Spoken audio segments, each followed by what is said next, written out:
Today's podcast is sponsored by lighthousepowerbusiness.com. June 11th, Thomas Hooker. It can be tough, but sometimes the right thing to do is to admit when we're wrong.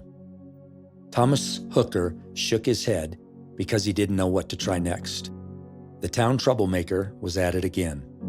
Certainly, like most boys his age, he was young and mischievous. But for this boy, trouble wasn't the exception. It was the norm. And he'd been reprimanded a lot. This time there was property damage. Seeing his property destroyed, Hooker's neighbor was furious, and he demanded that the boy be reminded that such behavior was wrong. Now Hooker, as the town preacher, was assigned to find out the truth and to dole out the punishment. While Hooker loved the truth, punishing wayward boys was not his favorite task. The boy had been caught and hauled in to see Mr. Hooker, and the child now stood, waiting to be interrogated. In his mind, Thomas Hooker rehearsed the lecture he was about to give, and then he approached the young accused. Some guidance could surely save the boy from destroying property again. Hooker began. Had the boy destroyed the neighbor's property? No. What had compelled him to do such reckless behavior? He didn't do it. Didn't he know he brought dishonor to his family and to God by sinning so much? The boy crossed his arms and again said, "I didn't do it." Hooker scratched his head. The evidence was all there. The property was destroyed. The boy's reputation alone proved it was him. If he'd just tell the truth, his punishment wouldn't have to be as severe. The boy shook his head and said he didn't do it. Hooker asked question after question, but the answers were all the same. The boy said he was innocent this time and that someone else had destroyed the property. By this time, Hooker became angry. Destruction of property was bad enough, but lying on top of it? He'd had enough. His voice rose and he pointed an accusatory finger. If the boy would just admit the crime, this matter would be done and over with. But the boy sat quietly. "Sir, I see you are passionate. I'll say no more to you." Then he turned and he ran away. Hooker was left alone, somewhat shocked. What sort of a child would be so rebellious? Soon Hooker realized he'd been very harsh. Aside from knowing the boy's bad reputation, what proof did he really have? No one had witnessed the crime. No one had seen the boy get into trouble with his neighbor.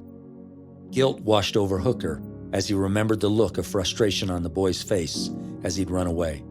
What if the boy were innocent? Satan was the accuser and God was the judge. Hooker was the boy's under-shepherd, and though he couldn't figure out the true culprit, God would. And all Hooker could do was find the boy and apologize. Hooker had someone bring the boy back. The child didn't want to meet with the preacher's sad eyes. He wasn't in the mood for another lecture. Hooker told the boy that there was no proof he'd done the destruction. The boy said he hadn't done it, and this time Hooker believed him. Said he'd wished he'd believed him sooner. Hooker said that when he'd talked before, he'd gotten too angry. "It was my sin. It was my shame," Hooker said. "I am truly sorry for it, and I hope in God I shall be more watchful in the future." The boy's indifferent expression suddenly changed, and he looked confused. He wasn't used to a grown-up apologizing for being wrong. In fact, they'd always said he was wrong. The boy's mouth dropped slightly open, and he didn't know what to say. Hooker continued to provide older brotherly advice to help the boy stay out of trouble. Psalm 28:13.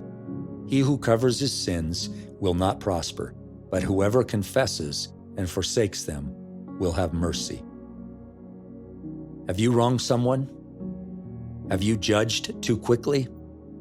How can you make those things right?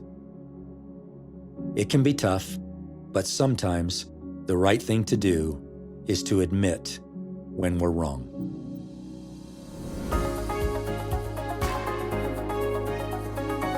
My name is Brad Hawkins, CEO of a cybersecurity company called SaferNet, and we just listened to a fantastic story about Thomas Hooker, who once he was able to humble himself and get out of God's way, God was able to work in the heart of this kid.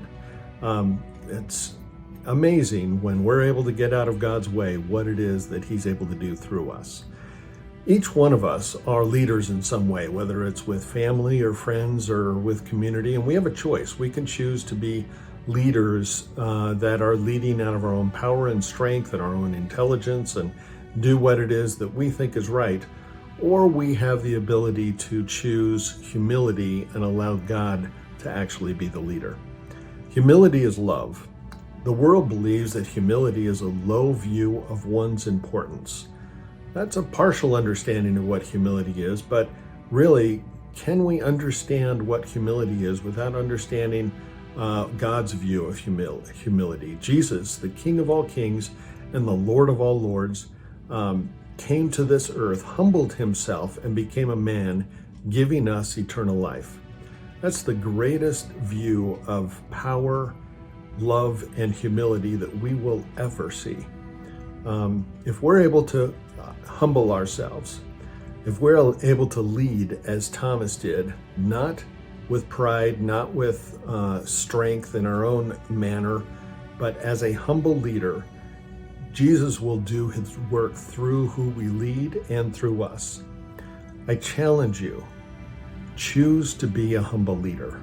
Choose to allow God to lead through you. Thank you very much.